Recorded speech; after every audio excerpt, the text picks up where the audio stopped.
Hello 8th class students. I hope कि आप सभी लोग घर पर अपनी स्टडी कर रहे होंगे।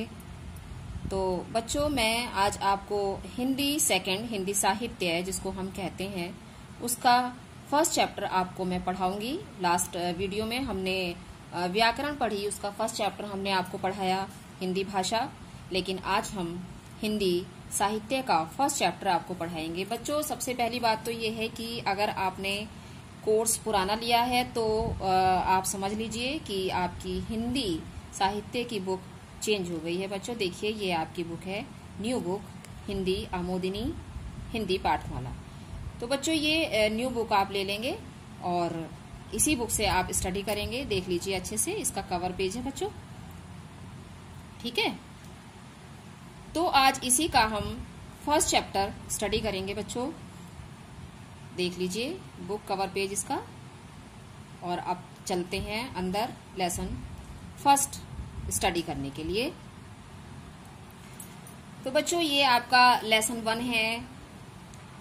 लेसन 1 देख लीजिए, और इस लेसन का नाम है सुख दुख। तो सबसे पहले बच्चों हम ये देखेंगे कि लेसन 1 सुमित्रा नंदन पंत जी द्वारा लिखा गया है, जिसका नाम है सुख दुख। बच्चों इस लेसन को शुरू करने से पहले मैं आपको ये बता दूं कि हमारे जीवन में सुख और दुख दोनों का ही महत्व है। अगर हमारे जीवन में सुख है तो निश्चित रूप से दुख भी अवश्य ही आता है, और अगर दुख आता है तो ऐसा नहीं है कि दुख बहुत लंबे समय तक चलता है। तो दुख अगर हमारे जीवन में आता है तो हमारे जीवन में सुख भी अवश्य आता है। इसी बारे में कवि सुमित्रा नंदन पंत जी ने इस कविता में बताया है, एक्सप्लेन किया है। तो हम देखते हैं। देखिए यहाँ ये एक स्वामी विवेकानंद जी द्वारा लिखा गया एक विचार भी यहाँ दिया गया है। तो हम इसको देखते हैं बच्चों कि सुख और दुख एक सिक्के के दो पहलू हैं। सुख और दुख एक सिक्के के दो पहलू हैं। सुख जब मनुष्य के पास आता है तो दुख का मुकुट पहनकर आता है, अर्थात कि सुख और दुख दोनों एक ही सिक्के के पहलू हैं। कि मीन्स हमारे जीवन में सुख भी है और दुख भी है। अगर हमारे पास सुख आता है, जब मनुष्य के जीवन में सुख आता है तो निश्चित रूप से दुख अवश्य आएगा। ऐसा नहीं है कि हमारे जीवन में केवल सुख ही सुख रहेगा, हम सुखी रहेंगे केवल, ऐसा नहीं होता। हर किसी के जीवन में सुख और दुख दोनों ही बराबर रूप से आते हैं, तभी मनुष्य को सुख की और दुख की पहचान भी होती है। तो चलिए आज हम ये पोयम पढ़ते हैं, मैं इसको एक्सप्लेन करती हूँ बच्चों। कवि यहाँ कह रहे हैं कि मैं नहीं चाहता चिर सुख। चिर का मतलब होता है बच्चों लंबे समय तक रहने वाला, लगातार चलने वाला। तो कवि यहाँ कह रहा है कि मैं नहीं चाहता चिर सुख, मैं ऐसा सुख नहीं चाहता जो लंबे समय तक रहे। अर्थात जीवन में मैं ऐसा नहीं चाहता कि मेरे जीवन में केवल सुख ही सुख रहे, लगातार सुख ही सुख रहे। मैं नहीं चाहता चिर दुख, और मैं ये भी नहीं चाहता कि मेरे जीवन में लगातार दुख ही दुख हो। सुख दुख की खेल मिचौनी खोले जीवन अपना मुख। क्यों नहीं चाहता? क्योंकि सुख और दुख दोनों ही मनुष्य के जीवन में आते हैं, और इसी की शुरुआत जब मनुष्य अपना जीवन शुरू करता है, मनुष्य का जीवन प्रारंभ होता है, तो इसी प्रारंभ के साथ ही मनुष्य के जीवन में सुख और दुख दोनों ही आते हैं। अर्थात खोले अपना जीवन मुख, मीन्स जीवन, मनुष्य का जीवन सुख और दुख दोनों के साथ प्रारंभ होता है। अर्थात मनुष्य के जीवन में सुख और दुख दोनों आते हैं, तभी मनुष्य को सुख और दुख की पहचान होती है। तो ये आपका फर्स्ट स्टैंजा बच्चों ओवर हो गया है। अब देखते हैं, कंप्लीट हो चुका है ये। नेक्स्ट स्टैंजा पर हम आते हैं कि सुख दुख के मधुर मिलन से यह जीवन हो परिपूर्ण। हमारे जीवन में सुख और दुख दोनों के मिलने से ही, अर्थात हमारे जीवन में जब दोनों ही आएंगे तभी हमारा जीवन परिपूर्ण यानी कि पूर्ण माना जाएगा। क्यों? क्योंकि सुख ही सुख आएगा तो उसे दुख का पता नहीं होगा, और दुख ही दुख आएगा तो उसको सुख का पता नहीं होगा कि कैसे दुख क्या होता है, वो ये नहीं समझ पाएगा। तो अगर हमारे जीवन में सुख और दुख दोनों होंगे तभी हमारा जीवन पूर्ण होगा। फिर घन में ओझल हो शशि, फिर शशि से ओझल हो घन। कैसे? कि जिस प्रकार फिर घन से ओझल हो शशि, घन यानी कि बादल, घन मीन्स बादल।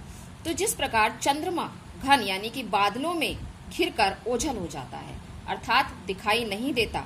फिर शशि से ओझल हो घन, फिर क्या होता है, थोड़ी देर बाद क्या होता है कि शशि से ओझल हो घन मीन्स चंद्रमा निकल जाता है तो ओझल हो घन यानी कि बादल ओझल हो जाता है, गायब हो जाता है। उसी प्रकार हमारे जीवन में भी सुख जब दुख आता है तो सुख गायब हो जाता है और सुख आता है तो दुख गायब हो जाता है।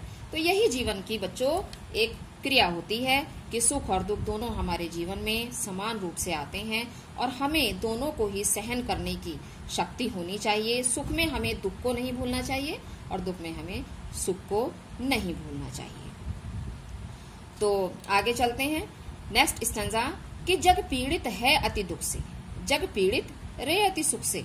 मीन्स क्या है इसका कि जग पीड़ित है, ये संसार में अगर दुख ही दुख होगा, मीन्स दुख की अधिकता होगी तो भी लोग परेशान होंगे। और जग पीड़ित है रे अति सुख से, और अगर केवल सुख ही सुख होगा तो भी लोग परेशान होंगे। कैसे होंगे मैं ये आपको समझाती हूँ कि देखिए, जब हमारे जीवन में दुख ही दुख आएगा तो हम सुख का आनंद भूल जाएंगे और हमारा जीवन निराशा से भर जाता है, तो हम सुख को नहीं पहचान पाएंगे। और अगर अति सुख यानी कि सुख होगा ज्यादा तो हम दुख की पहचान भूल जाएंगे, अर्थात हमारे अंदर दुख को सहन करने की शक्ति नहीं होगी। जैसे कि एक कबीरदास जी ने दोहा भी बताया है कि अधिकता हर चीज की बुरी होती है। हमारे जीवन में सब कुछ सामान्य रहे तभी सही होता है। जैसे कबीरदास जी का एक दोहा है कि अति का भला न बोलना, अति की भली न चुप, अति का भला न बरसना, अति की भली न धूप। मीन्स ना ही अधिक चुप रहना अच्छा होता है, ना अधिक बोलना अच्छा होता है, ना ही अधिक बरसना अच्छा होता है और ना ही अधिक धूप अच्छी होती है। तो सब कुछ सामान्य रूप से आते जाते रहें तभी हमारा जीवन सुखी होता है, अर्थात हमारे जीवन में दोनों का समान रूप से आना जाना निश्चित होना चाहिए। मानव जग में बट जाएं दुख सुख से और सुख दुख से, मानव जग में बढ़ जाएं। और अगर सुख और दुख बराबर रूप से नहीं होगा तो मनुष्य भी इस संसार में बट जाएंगे। कैसे? जो सुखी है वो अपने जो रिश्तेदार हैं, अपने सगे संबंधी हैं, गरीब लोग हैं, उनसे संबंध रखना नहीं पसंद करेंगे। और जो बेचारे गरीब लोग हैं और उनके रिश्तेदार हैं, नाती संबंधी मित्र बहुत अधिक पैसे वाले हैं, उनके जीवन में सुख ही सुख है, तो वो अपने आप को उनके बराबर नहीं समझते और उनसे संबंध रखने में कतराने लगते हैं। अर्थात कहीं कोई ये ना कह दे कि देखिए इसका रिश्तेदार, इसका नाती, इसका संबंधी कितना गरीब है। आगे चलते हैं। अविरत दुख है उत्पीड़न। नेक्स्ट स्टैंजा बच्चों, अविरत दुख है उत्पीड़न, अविरत सुख भी उत्पीड़न। अविरत यानी कि लगातार, जिंदगी में, जीवन में लगातार दुख है उत्पीड़न। दुख भी उत्पीड़न यानी कि पीड़ादायक होता है। लगातार दुख ही दुख अगर हमारे जीवन में है तो वो भी हमारे लिए पीड़ादायक है। अविरत सुख भी उत्पीड़न और अविरत अविराम सुख भी हमारे जीवन में उत्पीड़न का कारण होता है। कैसे होता है? जैसे मैंने अभी ऊपर भी आपको समझाया कि अगर हमारे जीवन में लगातार दुख ही दुख है तो हम सुख में आनंद कैसे उठाया जाता है वो नहीं कर पाते। मीन्स हमें दुख सहने की आदत पड़ जाती है और हमारा जीवन जो है वो हम निराशावादी हो जाते हैं, निराशाओं से भर जाता है और हम सोचते हैं, हम भाग्य को दोष देने लगते हैं, हमारी जीने की एक शक्ति खत्म हो जाती है कि अरे हमारा जीवन तो दुखों से भरा हुआ है, हमारे जीवन में तो सुख है ही नहीं। तो ये सब कुछ हमारी सोच, एक निगेटिविटी आ जाती है हमारे सोच में, हम नकारात्मक सोच हमारी हो जाती है कि नहीं अब हमारे जीवन में कोई सुख नहीं है, हम भाग्यहीन हैं, हम भाग्य को दोष देने लगते हैं, ईश्वर को दोष देने लगते हैं, ईश्वर को दोषी ठहराते हैं उस चीज के लिए। तो बच्चों यही मैं कहना चाह रही हूँ यहाँ कि अविरत दुख है उत्पीड़न। अविरत यानी कि अविराम लगातार दुख भी हमारी पीड़ा का कारण होता है, अविरत सुख भी उत्पीड़न और अविराम सुख भी पीड़ा का कारण होता है। कैसे होता है? वो ऐसे होता है बच्चों कि अगर हमारे जीवन में सुख ही सुख है तो हम दुखों को सहन करने की शक्ति हमारे अंदर नहीं रहती और हम अगर छोटा सा भी दुख हमारी लाइफ में आता है तो हम बहुत परेशान हो जाते हैं कि अरे हमने तो कभी दुख देखा ही नहीं, हम दुख को कैसे सहन करें। तो ये शक्ति हमारी दुख को सहन करने वाली शक्ति खत्म हो जाती है। तो दुख सुख की निशा दिवा में, अब यहाँ कवि ने सुख और दुख के भाव बताए हैं। कैसे? कि सुख दुख की निशा दिवा में। ये निशा मीन्स दुख का भाव कवि ने प्रकट किया है और सुख का भाव प्रकट किया है दिवा से, यानी कि दिन से। निशा मीन्स दुख, यहाँ पर रात्रि को कवि ने दुख के रूप में प्रकट किया है और दिवा मीन्स दिन, दिन को सुख के रूप में प्रकट किया है। तो दुख सुख की निशा दिवा में सोता जगता जग जीवन, यानी कि दिन निकलता है, रात होती है, हर रात के बाद सवेरा होता है। हम आम जीवन में भी बच्चों ये बात बोलते हैं, जब कभी हमारे जीवन में दुख आता है तो हम कहते हैं कि हर रात के बाद सुबह होती है, अर्थात रात को हम दुख का रूप मानते हैं। रात को हम दुख का रूप मानते हैं, तो इसीलिए कहते हैं कि हर रात के बाद सुबह होती है, अर्थात दिन होता है। तो दुख ऐसा नहीं है कि दुख ही दुख होगा, कभी तो उस दुख का अंत भी होता है। तो हर रात के बाद सुबह होती है। तो कवि ने यहाँ बताया है कि निशा और दिवा, रात और दिन के अर्थात सुख दुख के मिलन में ही ये मनुष्य सोता जगता जीवन, इस संसार के मनुष्य सोते और जगते हैं, अर्थात ये सोचकर सोते हैं कि सुबह होगी, भोर होगी, प्रातः होगा, हम उठेंगे, फिर अपने काम में लग जाएंगे। तो यही जीवन है कि सुख और दुख दोनों का आना जाना हमारे जीवन में आवश्यक है। यह सांझ उषा का आंगन, यहाँ कवि कह रहे हैं यह सांझ उषा का आंगन, हमारा जो जीवन है वो सांझ अर्थात शाम, और उषा मीन्स भोर, प्रातः की पहली किरण, जब सूर्य निकलता है, सूर्य की पहली किरण जब होती है तो उसे कहते हैं उषा। तो यह सांझ उषा का आंगन, हमारा जो जीवन है वो सुख दुख का आंगन है। सांझ को यहाँ कवि ने दुख के भाव से प्रकट किया है, अर्थात रात होने वाली है, दुख का समय आने वाला है, और उषा यानी कि प्रातः यानी कि सुख का जीवन शुरू होने वाला है। तो यहाँ कवि ने दोनों को, सांझ और उषा को, सुख और दुख से प्रकट किया है, और आंगन यानी कि हमारा जीवन। तो हमारा जो जीवन है वो सांझ और उषा यानी कि दुख और सुख दोनों का मिलन है। आलिंगन विरह मिलेगा, कैसा आलिंगन यानी कि वहां पसार के हम स्वागत करते हैं, किस चीज का, आलिंगन मीन्स वहां पसार के स्वागत करते हैं किस चीज का, विरह और मिलन यानी कि सुख और दुख का। विरह मीन्स बिछड़ना, मिलन मीन्स मिलना। वही यहाँ भाव है बच्चों की विरह का भाव है दुख से और मिलन का भाव है सुख से। तो यह सांझ उषा का आंगन, हमारा जो जीवन है वो सुख और दुख का आंगन है। हमारे आंगन में सुख और दुख दोनों बराबर रूप में, बराबर मात्रा में आते जाते हैं। आलिंगन विरह मिलन का, और ये जो सुख और दुख है, ये आलिंगन हम वहां पसार के इसका स्वागत करते हैं, मिलन का यानी कि सुख और दुख का। चिरह्रास अश्रुमय आनंद, और यहाँ कवि क्या कह रहे हैं, चिरह्रास यानी कि सुख लंबे समय तक रहे, सुख लंबे समय तक रहे, और अश्रुमय आनंद मीन्स अश्रु यानी कि दुख, आनंद मीन्स पल भर के लिए हो, कि हमारा जो खुशी है वो हमेशा के लिए रहे, और अश्रु यानी कि दुख जो है वो आनंद मीन्स पल भर के लिए हो।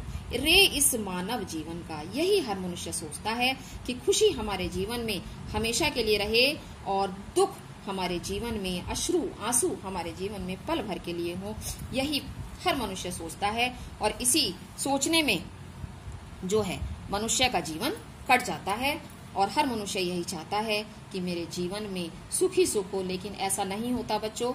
ईश्वर हर किसी के जीवन में सुख और दुख दोनों को हर बराबर मात्रा में देता है, तभी हमारे जीवन में एक बैलेंस, संतुलन बन पाता है। देखिए यहाँ इस शिक्षा को हम देखेंगे कि सुमित्रा नंदन पंत जी ने जो ये कविता लिखी है, दुख और सुख, सुख और दुख, तो इसका जो शिक्षा है, इस कविता का जो जीवन का मूल्य है वो बच्चों यही है कि सुख दुख का सामंजस्य ही जीवन में संतुलन लाता है। सुख दुख का सामंजस्य मीन्स मिलना, सुखों का और दुखों का मिलना ही हमारे जीवन में बैलेंस लाता है। हमारा जीवन बैलेंस्ड होता है सुख और दुख दोनों के आने से।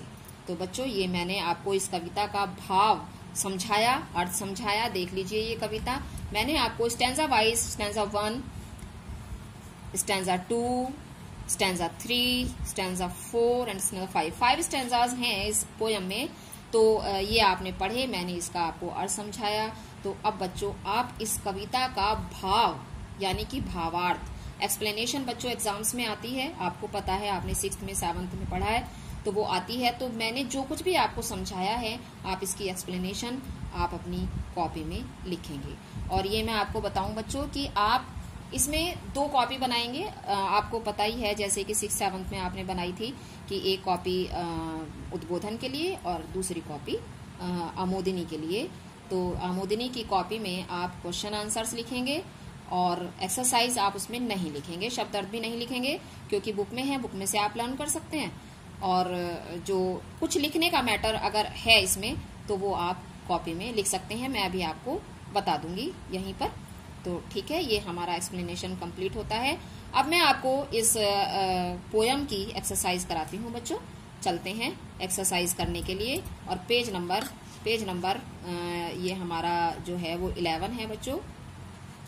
अब हम पेज नंबर 12 पर आ जाते हैं। तो बच्चों ये नेक्स्ट पेज है, पेज नंबर 12।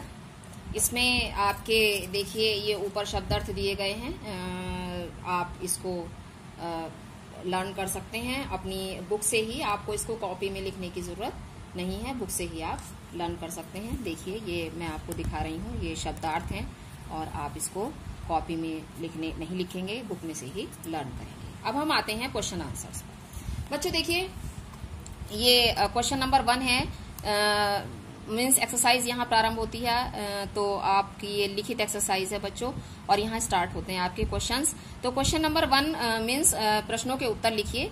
तो ये स्टूडेंट्स 5 क्वेश्चंस हैं, तो मैं इनके आंसर अभी आपको लास्ट में इसी वीडियो में दूंगी, तो आप इसको अभी फिलहाल छोड़ दीजिए। और क्वेश्चन चलिए मैं आपको पढ़कर बता देती हूँ कि जीवन में सुख दुख की खेल मिचौनी क्यों जरूरी है। सेकंड क्वेश्चन आपका है कि कवि ने सुख दुख की तुलना किससे की है। थर्ड क्वेश्चन है सुख या दुख की अधिकता को कवि ने उत्पीड़न क्यों बताया है। थर्ड क्वेश्चन है जीवन में सुख दुख का संतुलन क्यों आवश्यक है। और आपका फिफ्थ क्वेश्चन है कवि ने मानव जीवन का उद्देश्य क्या बताया है। तो ये आपके क्वेश्चन आंसर्स हैं, मैं इसके आंसर आपको दूंगी लास्ट में।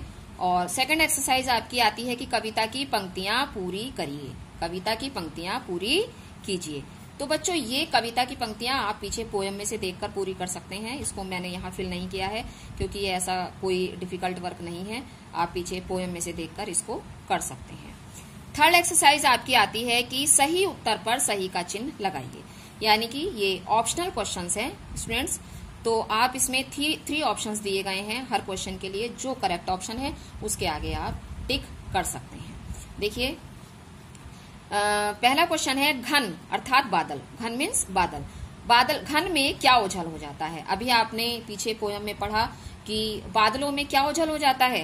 रवि मीन्स सूर्य, या शशि मीन्स चंद्रमा, या तारे। तारे क्या ओझल हो जाता है बताइए। तो इसका करेक्ट आंसर है शशि। इसका करेक्ट आंसर होगा शशि मीन्स चंद्रमा। सेकंड क्वेश्चन आपका है कि जग संसार जिस रात्रि में सोता है उसे कवि ने क्या कहा है। मीन्स जग अर्थात संसार जिस रात्रि में सोता है उसे कवि ने क्या कहा है। पहला ऑप्शन है आपका दुख, दूसरा ऑप्शन है आपका सुख, तीसरा ऑप्शन है आपका विरह। तीसरा ऑप्शन आपका है विरह। तो इसका करेक्ट ऑप्शन होगा बच्चों दुख, अर्थात रात्रि को कवि ने दुख के रूप में प्रकट किया है। यहाँ थर्ड क्वेश्चन आपका आता है जीवन सुख दुख के मधुर मिलन से क्या बनता है। जीवन सुख दुख के मधुर मिलन से बनता है, क्या बनता है। अद्भुत, खेल मिचौनी, या परिपूर्ण। जीवन में जब दोनों ही सुख और दुख दोनों ही मात्रा में सही मात्रा में आते हैं तभी हमारा जीवन परिपूर्ण होता है। अर्थात सुख और दुख दोनों हमारे जीवन में आएंगे तभी हमारा जीवन पूर्ण माना जाता है। अर्थात जीवन को परिपूर्णता के लिए सुख और दुख दोनों का होना आवश्यक है। फोर्थ आपका क्वेश्चन है जीवन का आंगन है। जीवन का आंगन है, किसका आंगन है। सुख दुख का, निशा दिवा का, या सांझ उषा का। कविता के अनुसार हमारा जो आंसर है इसका वो थर्ड ऑप्शन है सांझ उषा। सांझ उषा। ठीक है बच्चों। अब आते हैं नेक्स्ट क्वेश्चन पर। मानव जीवन का आनंद कैसा है। आनंद, मानव जीवन का आनंद यानी कि चेहरा कैसा है। खेल मिचौनी जैसा, या ह्रास अश्रुमय जैसा, सुख दुखमय जैसा। तो कैसा है, खेल मिचौनी जैसा, या हास अश्रुमय जैसा, या सुख दुखमय जैसा। तो इसका करेक्ट आंसर है हास और अश्रुमय। जैसे कि अभी आपको हमने कविता में समझाया था, तो उसके अनुसार इसका जो करेक्ट ऑप्शन है वो है हास और अश्रुमय। तो ठीक है बच्चों, ये एक्सरसाइज आपकी कंप्लीट होती है, थर्ड एक्सरसाइज। अब हम आते हैं फोर्थ एक्सरसाइज पर।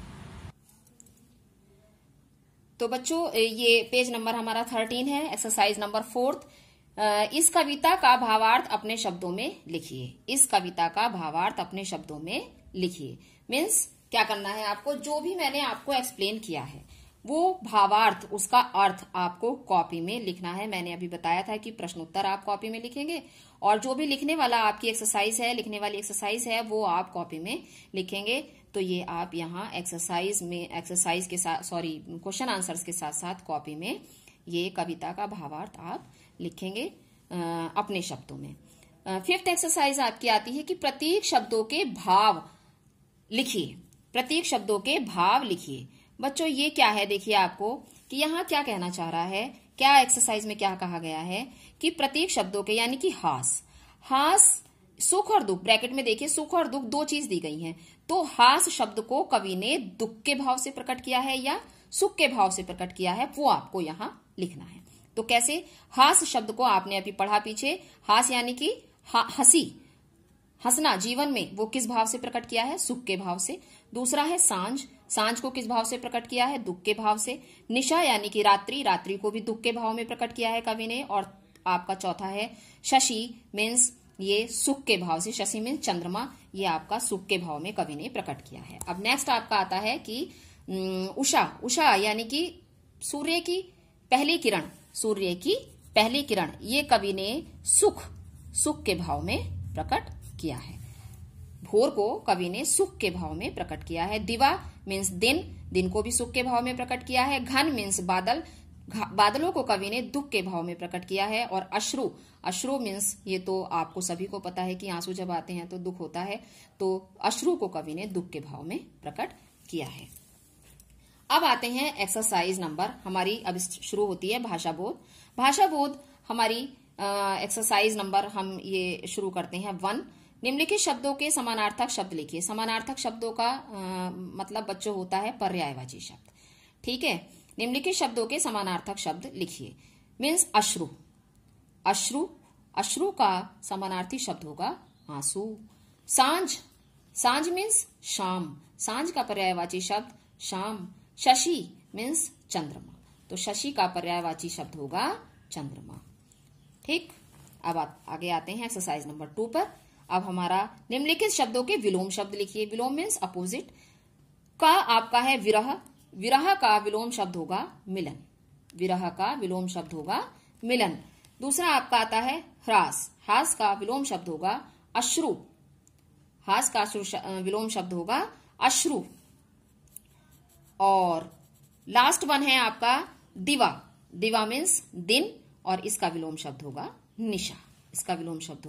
निशा। तो ठीक है, आपके ये विलोम शब्द भी कंप्लीट हो चुके हैं बच्चों। अब आपकी थर्ड एक्सरसाइज आती है। थर्ड एक्सरसाइज आपकी है निम्नलिखित शब्दों की सहायता से वाक्य बनाइए।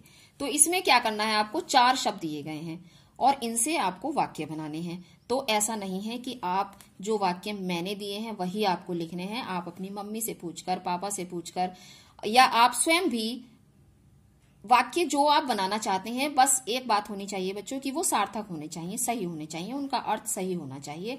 आप लिख सकते हैं स्वयं भी, लेकिन फिर भी मैंने लिखे हैं बच्चों, तो आप देख लीजिए। ये उत्पीड़न का जो वाक्य लिखा है मैंने, अविरत सुख और दुख दोनों ही उत्पीड़न का कारण है। दूसरा है चिर सुख और दुख जीवन में आंख मिचौली का खेल है। तीसरा आपका है परिपूर्ण, सुख और दुख से ही जीवन परिपूर्ण होता है। लास्ट वन है आपका आनंद। लास्ट वन है आपका आनंद, अश्रु आनंद ही अच्छे होते हैं, ठीक। तो ये आपका ये एक्सरसाइज आपकी वाक्य शब्दों से वाक्य बनाने की पूरी होती है। अब हम आते हैं नीचे। देखिए नीचे इसमें आपको कुछ करना नहीं है, ऐसा आप समझ सकते हैं बस इसको कि अति का, कबीरदास जी का दोहा है। मैंने आपको पीछे भी इसका एग्जाम्पल दिया था बच्चों कि अति का भला न बरसना, अति की भली न धूप, अति का भला न बोलना, अति की भली न चुप। इसको भावार्थ मैंने आपको अर्थ बताया था पीछे इसका। अति सर्वोत्तम वर्ज्यते। उपयुक्त उदाहरणों के आधार पर जीवन में सामंजस्य व समन्वय का पर अनुच्छेद लिखिए। ये आपको कुछ करना नहीं है, लेकिन आप इसमें लिखना नहीं है, आप इसको पढ़ सकते हैं। इसका अनुच्छेद पढ़ सकते हैं, लिख सकते हैं। और निबंध की बुक्स होती हैं बहुत सारी, आप अन्य बुक्स भी देख सकते हैं, उसमें से आप इन सबको पढ़ सकते हैं। तो ये पेज नंबर 13 हमारा कंप्लीट होता है बच्चों। यहाँ कुछ और ऐसा करने के लिए नहीं है इस पेज पर। तो पेज नंबर 13 हमारा कंप्लीट होता है। तो चलिए अब नेक्स्ट पेज पर आते हैं।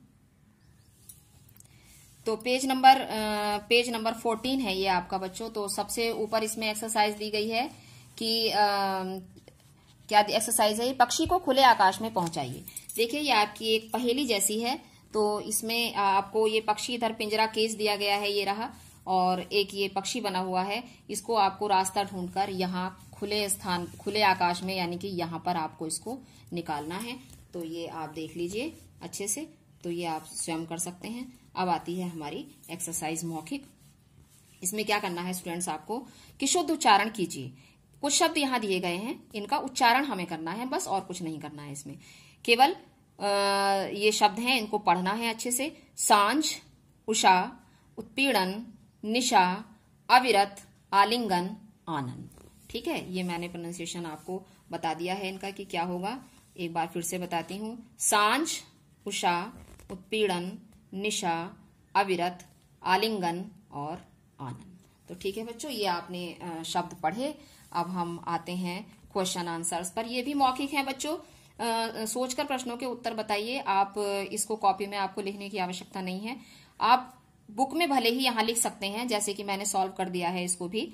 तो अगर एग्जाम में आ जाते हैं, कभी कभी आ भी जाते हैं एग्जाम्स में, ऐसी बात नहीं है, तो आप ये जो मैंने तो शॉर्ट में दिया आंसर, आप इसको कंप्लीट आंसर लिखेंगे अगर एग्जाम में आते हैं तब। नहीं तो आप ये शॉर्ट में ही आप इसको लर्न कर सकते हैं। कि व्यक्ति जीवन में पीड़ित क्यों है? व्यक्ति जीवन में पीड़ित क्यों है, क्यों परेशान है? तो क्यों परेशान है व्यक्ति? दोनों ही कारण से। अधिक सुख से भी परेशान है और अधिक दुख से भी परेशान है। तो कैसे, क्यों पीड़ित है व्यक्ति, मनुष्य? कि अधिक सुख और अधिक दुख दोनों से। सेकंड क्वेश्चन आपका आता है, व्यक्ति की परेशानी का हल क्या है? सुख और दुख दोनों का जीवन में आना जाना, यही व्यक्ति की परेशानी का हल है। सुख और दुख दोनों का आना जाना। हमारे जीवन में सुख और दुख दोनों ही आने जाने चाहिए। अब आपका नेक्स्ट आता है कि कवि सुख के साथ दुख की भी कामना क्यों कर रहा है? इसका आंसर होगा बच्चों, जिससे उसमें दुख को सहन करने की क्षमता आ सके। मीन्स वो दुख का अर्थ ना भूल जाए, दुख क्या होता है, किसे कहते हैं दुख, ये ना भूल जाए, इसलिए उसके जीवन में दुख का भी आना आवश्यक है। नेक्स्ट आपका आता है कि उषा और सांझ का अभिप्राय क्या है? क्या कहना चाह रहा है उषा और सांझ से? तो यहाँ कवि ने उषा और सांझ का अभिप्राय सुख और दुख दोनों से ही बताया है। कवि ने इसका जो तात्पर्य है उषा और सांझ का, वो दोनों से बताया है, सुख से और दुख से। नेक्स्ट आपका आता है कि घन। नेक्स्ट आपका क्या है कि घन यानी कि बादल और शशि अर्थात चंद्रमा के ओझल होने का क्या अभिप्राय है? तो क्या कहना चाह रहा है कवि कि बादलों में शशि मीन्स चंद्रमा ओझल हो जाता है और थोड़ी ही देर में चंद्रमा के निकल जाने पर बादल ओझल हो जाते हैं। तो क्या कहना चाह रहा है कवि यहाँ? इसका आंसर होगा कि जीवन में यदि दुख है तो सुख भी अवश्य ही आएगा। भले ही कुछ देर के लिए हमारे जीवन में सुख गायब हो जाए, हो सकता है दुख है तो इस समय सुख ना मिले हमें, लेकिन ऐसा नहीं है कि हमेशा दुख ही रहेगा। तो दुख की रात भी एक ना एक दिन खत्म जरूर होती है। तो सुख भी आता है और दुख भी अवश्य ही आता है। तो यही बच्चों हमारा जो हमने अभी पाठ ये पढ़ा, तो अब हमने इसकी आपको एक्सरसाइज और क्वेश्चन आंसर्स दोनों हम आपको दे रहे हैं। एक्सरसाइज मैंने करवा दी है आपको, क्वेश्चन आंसर्स मैं अभी आपको देती हूँ। तो आप इसको कॉपी में लिखिएगा और एक्सरसाइज लर्न करिएगा। और बच्चों आपका होमवर्क ये है कि आप सारे क्वेश्चन आंसर, शब्दार्थ और एक्सरसाइज आप लर्न करेंगे और एक रिवीजन कॉपी आप बना लें, उसको लिख कर देखें बच्चों जरूर। नहीं तो आप स्पेलिंग्स बहुत मिस्टेक करते हैं, हमारी स्पेलिंग्स स्ट्रांग नहीं हो पाती हैं। तो आप लर्न करिए और उसको लिख कर देखिए। तो मैं अब आपको क्वेश्चन आंसर्स दे रही हूं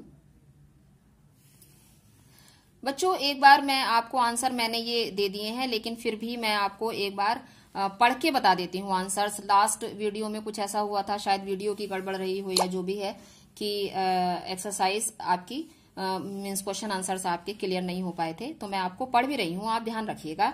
कि पहला क्वेश्चन है आपका जीवन में सुख दुख की खेल मिचौनी क्यों जरूरी है? तो इसका आंसर बच्चों है कि जीवन में सुख दुख की खेल मिचौनी इसलिए जरूरी है क्योंकि सुख दुख का सामंजस्य ही जीवन में संतुलन लाता है।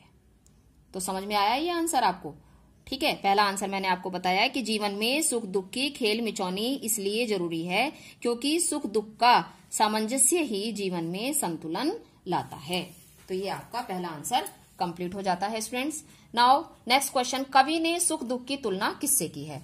तो ये आंसर है हमारा कि कवि ने सुख दुख की तुलना किससे की है, ये क्वेश्चन है। अब आंसर हम देखते हैं कि कवि ने सुख दुख की तुलना चंद्रमा के बादलों में छिप जाने से और पुनः बादलों से निकल आने से की है। तो थर्ड क्वेश्चन आपका है कि सुख या दुख की अधिकता को कवि ने उत्पीड़न क्यों बताया है।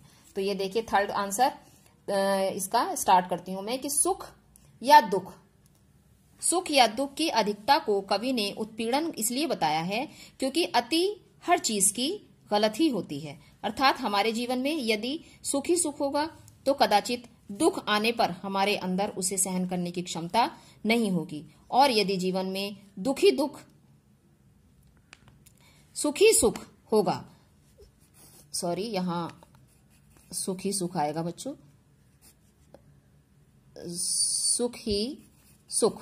सुखी सुख होगा तो जीवन निराशा से भर जाएगा। सॉरी बच्चों, ये मैं दोबारा पढ़ती हूं कि सुख या दुख की अधिकता को कवि ने उत्पीड़न इसलिए बताया है क्योंकि अति हर चीज की गलत ही होती है। अर्थात हमारे जीवन में यदि सुखी सुख होगा तो कदाचित दुख आने पर हमारे अंदर उसे सहन करने की शक्ति नहीं होगी, और यदि जीवन में दुखी दुख होगा, सॉरी ये सही है बच्चों, दुखी दुख होगा तो जीवन निराशा से भर जाएगा और जीने की इच्छा समाप्त हो जाएगी। तो ये आपका आंसर कंप्लीट हो जाता है यहां।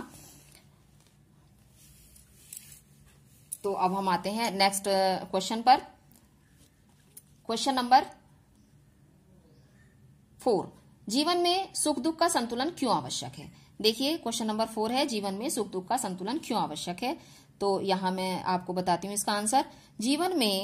जीवन में सुख दुख का संतुलन इसलिए आवश्यक है क्योंकि सुख दुख के सामंजस्य से ही जीवन में संतुलन रहता है। नेक्स्ट आपका क्वेश्चन है क्वेश्चन नंबर 5, कवि ने मानव जीवन का उद्देश्य क्या बताया है। तो कवि ने मानव जीवन का यह उद्देश्य बताया है कि सुख और दुख एक ही सिक्के के दो पहलू हैं, अर्थात हमें एक दूसरे के सुख दुख में सहभागी होना चाहिए या सहभागी बनना चाहिए। तो ये हमारा आंसर नंबर 5 है, और यहाँ आपके क्वेश्चन आंसर्स पूरे हो जाते हैं बच्चों। ये एक बार फिर मैं आपको नोटिस कराती हूँ, ये दुख ही दुख है, सही है, ये पहले वाला ही सही है, ये मैंने इरेज करके इसको यहाँ काट के लिखा था, तो दुख ही दुख आएगा यहाँ, ठीक है। तो यहाँ आपके ये क्वेश्चन आंसर्स कंप्लीट हो जाते हैं। 5 क्वेश्चन आंसर्स हैं, ये मैंने आपको दिए यहाँ, और यहीं इसी के साथ आपका चैप्टर कंप्लीट होता है।